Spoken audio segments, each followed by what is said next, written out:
नमस्कार दोस्तों, ये video editorial compilation for mains का पार्ट है। आप प्लेलिस्ट में जाके एडिटोरियल की वीडियोस पेपर वाइज और टॉपिक वाइज देख सकते हो।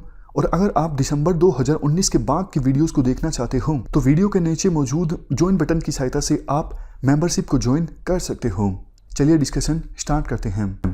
आपको याद होगा परसों हमने एक आर्टिकल डिस्कस किया था जिसमें यह कहा जा रहा था राइटर के द्वारा कि फिस्कल डेफिसिट को कम करने के लिए आप क्या कर सकते हो, फूड सब्सिडी को कम कर सकते हो। फूड सब्सिडी को कम कैसे किया जा सकता है? एक तो कवरेज कम करके और दूसरा डायरेक्ट कैश ट्रांसफर से। ये बात परसों जो हमने आर्टिकल डिस्कस किया था उसमें राइटर के द्वारा बोली जा रही थी। बट आज का जो ये आर्टिकल है इन पॉइंट्स के अगेंस्ट है। आज के राइटर बोलते हैं फूड सब्सिडी देखो पिछले कुछ सालों में एक्सपोनेंशियली इंक्रीज हुई है, ये कहना गलत है। 2013 में नेशनल फूड सिक्योरिटी एक्ट आया था। इसके अनुसार अभी हमारे देश की 67% जो जनता है उनको पीडीएस सोप से राशन मिलता है। 75% जनता रूरल एरियाज की और 50% जनता अर्बन एरियाज की। 2013 से पहले भी जो फूड सब्सिडी थी वो जीडीपी का ऑलमोस्ट 0.8 से लेकर 0.85% के बीच थी। और अब पिछले 3 सालों में जो फूड सब्सिडी है वो देश की जीडीपी का ऑलमोस्ट 0.53 से लेकर 0.59% के बीच है। तो डेटा अगर आप देखोगे तो बल्कि फूड सब्सिडी पहले के अपेक्षाकृत कम हुई है। लेकिन देखो ऐसा है नहीं, सरकार चालाकी करती है।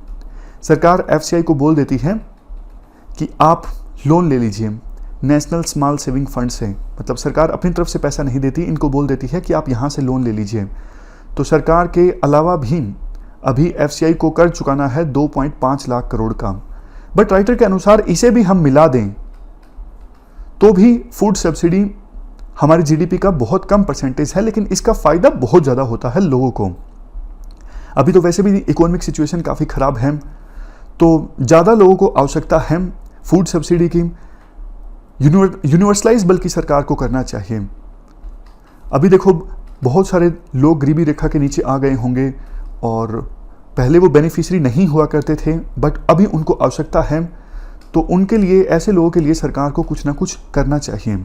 और डायरेक्टली अगर देखो कैश ट्रांसफ़र किया जाता है तो इसके काफ़ी सारे नुकसान भी हैं। नुकसान क्या है?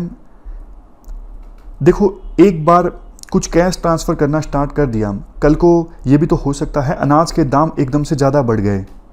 समझ गए? मतलब जितना कैश ट्रांसफ़र किया जा रहा है उससे तो 2 किलो अनाज भी नहीं लिया जा रहा या फिर 3 किलो अनाज भी नहीं लिया जा रहा। तो ये सिचुएशन बेनिफिशरीज़ के लिए बहुत ज़्यादा नुकसानदायक होगी।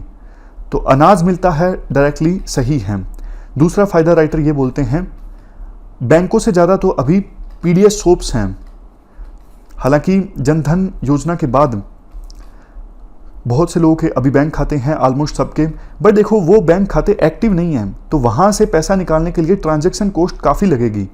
और डाइवर्जन का खतरा भी ज़्यादा होता है अगर डायरेक्टली कैश दिया जाता है।